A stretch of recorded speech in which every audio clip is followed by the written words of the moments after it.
Maintenant, on va corriger l'exercice numéro 21. Dans cet exercice, qu'est-ce qu'on a? On a un générateur délivrant une tension constante de 12 volts, un conducteur ohmique et un condensateur branchés en série. La résistance du conducteur ohmique, c'est 10 kΩ. La tension délivrée par le générateur est constante égale à quoi? À 12 volts. À t égale à 0, on ferme l'interrupteur. Voici l'évolution de la tension UAB aux bornes du condensateur au cours du temps concernant la charge du condensateur. Dans la première partie, qu'est-ce qu'on demande? De calculer la constante de temps taux du circuit. Ça, c'est du dipôle RC. La constante de temps. C'est quoi la constante de temps? Directement, je mets la formule taux égale R fois C. Maintenant, si je veux remplacer R, je peux remplacer R, C, c'est inconnu. Je ne peux pas donc utiliser la formule pour calculer quoi? La constante de temps. Donc, directement, je regarde l'évolution du AB en fonction du temps. Je peux calculer taux et graphiquement maintenant. Quelle est la définition de taux dans ce cas? La définition de temps taux, c'est la durée pendant laquelle le condensateur se charge jusqu'à 63%. Remarquons bien, il commence à se charger le condensateur à partir de la date t égale à 0, car dans ce cas, UAB égale à 0. Il monte, jusqu'à atteindre combien? 12 volts la tension du condensateur. Mais à quelle date il atteint 63% de la valeur finale de sa tension? Après une date t égale à taux. Après une date t égale à taux, on a UAB, la tension du condensateur, c'est 63% de la valeur finale, ce qui est quoi? 12 volts. Dans ce cas, à quoi égale UAB? UAB égale 7,66 quoi? Volts. Ça, c'est quoi? UAB. Donc, comment je peux utiliser UAB pour déterminer la date correspondante? C'est 7,56. Remarquons, il est un peu difficile de déterminer ça. Qu'est-ce que je fais? Je transforme ça en division. Remarquons, chaque division sur l'axe des ordonnées correspond à 2 volts. Donc, si je divise ça par 2, j'obtiens 3,8 divisions, à peu près 3,8 divisions. Maintenant, en comptant 1, 2, 3, plus 8 sous-divisions, j'obtiens 3,8 divisions, c'est-à-dire 7,56 volts. En passant horizontalement vers la courbe, puis en descendant vers le bas, je trouve que la date t correspondant à cette valeur est pratiquement 1 seconde. Donc, après 1 seconde du début de la charge, la tension UAB, c'est 7,56 volts, c'est-à-dire c'est 63% de 12 volts, et par suite, c'est la date taux. Donc, taux, dans ce cas, égale à combien? Égale à 1 seconde, ou 1 seconde. Ça, c'est taux. Maintenant, dans la partie 2, on déduire la capacité C du condensateur. Remarquons, maintenant, on arrive, c'est le rôle de quoi? De la formule taux égale RC. Taux égale RC. J'ai taux 1 seconde, R 10 kΩ, je peux calculer C. Alors, à quoi égale C? C'est taux sur R.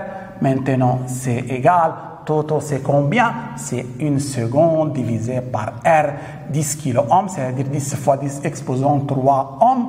La réponse, c'est 10 moins 4 farad ou 100 microfarad. Qu'est-ce que j'ai fait? J'ai multiplié par 1 million pour le transformer le farad en quoi? En microfarad. Donc la capacité, c'est ici, c'est 100 microfarad. Partie 3. Qu'est-ce qu'on demande? On demande de calculer à la date t égale taux l'intensité du courant dans le circuit. On ferme l'interrupteur, le courant circule dans ce sens dans le circuit. Comment je peux déterminer l'intensité du courant?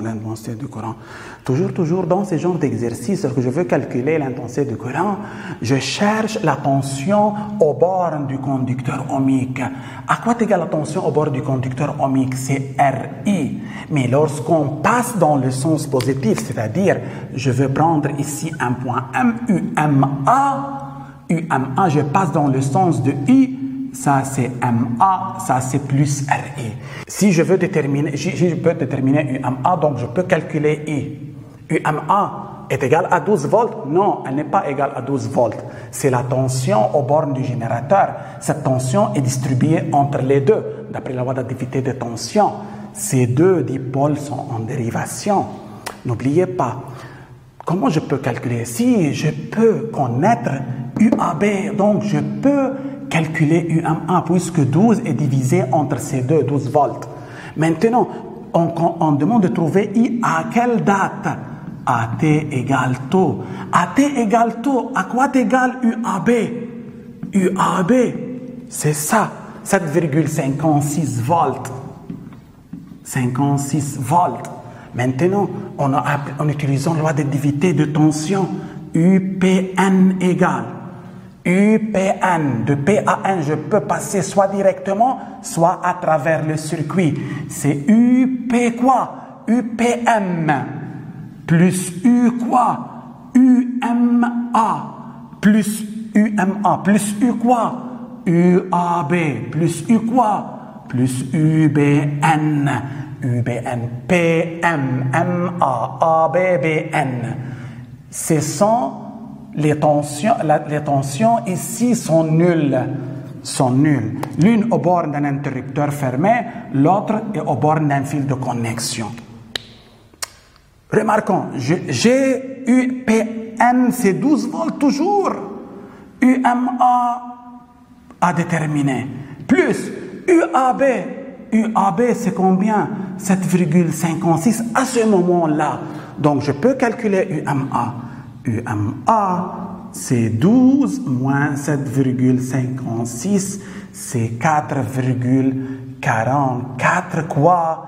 Volts. La tension aux bornes du conducteur ohmique à la date T égale taux, c'est-à-dire lorsque UAB égale 7,56 volts, et combien? 4,44 volts. Maintenant, en revenant à la loi d'Ohm, j'ai UMA, j'ai R, je peux déterminer I. Et par suite, I égale UMA sur R égale 4,44 divisé par 10 kilo-ohm fois 10 exposant 3. La réponse, c'est 4,44 fois 10 exposant moins 4 ampères. Ça, c'est l'intensité du courant dans le circuit, mais à quelle date? AT égale taux. Maintenant, dans la dernière partie, on demande de tracer l'allure de l'intensité I du courant en fonction du temps. Comment on va faire ça? Comment? On sait, pendant la charge ou la décharge, I est toujours décroissante. Mais remarquons, je veux redémontrer ça. Démontrer ça une autre fois. Remarquons bien, d'après la loi d'additivité de tension, UPM égale UMA plus UAB. C'est toujours le cas. La tension entre les bornes du générateur est divisée entre les deux dipôles. Ça, c'est toujours constante égale 12 volts. UMA, c'est quoi? C'est RI plus UAB. UAB, c'est d'une manière quoi? D'une manière générale. Maintenant, à quoi égale I dans ce cas? I égale, c'est 12 moins UAB sur R. R, c'est combien? C'est 10 exposant 4 ohms. C'est 10 fois 10 exposant 3, c'est 10 exposant 4. En suivant l'évolution du UAB. UAB augmente à partir de 0 jusqu'à 12 volts. Lorsque cette valeur augmente, cette différence va quoi? Va diminuer au cours du temps. Il va diminuer jusqu'à quoi? Jusqu'à s'annuler, car UAB devient finalement égal à combien? 12 volts. On obtient 12 moins 12, c'est 0. I devient nul. Et par suite, si je veux représenter l'allure de I, sans aucune indication supplémentaire, l'allure de I, seulement I en fonction du temps. L'allure de I, c'est une fonction décroissante. Pourquoi? Au fur et à mesure du temps, UAB augmente, cette différence diminue, ce rapport va diminuer. En descendant d'une certaine valeur, jusqu'à quoi? Jusqu'à s'annuler. Ça, c'est quoi? 0. Mais si je veux déterminer la valeur au départ, si je veux, ce n'est pas demandé, on a répondu à la question. De cette manière, on a répondu à la question. Ça, c'est l'allure. Mais si je veux déterminer la valeur de I à ce moment-là, au début, quelle est la valeur de UAB au début? AD égale à 0. UAB est nul. Et par suite, on obtient une valeur de I au début. C'est 12 moins 0 sur 10 exposant 4. Ça, c'est 1,2 fois 10 exposant moins 3 quoi? Ampères. Ça, c'est 1,2 fois 10 moins 3 quoi? Ampères. Et finalement, I devient égal à quoi? À 0. Ça, c'est l'allure de I en fonction du temps.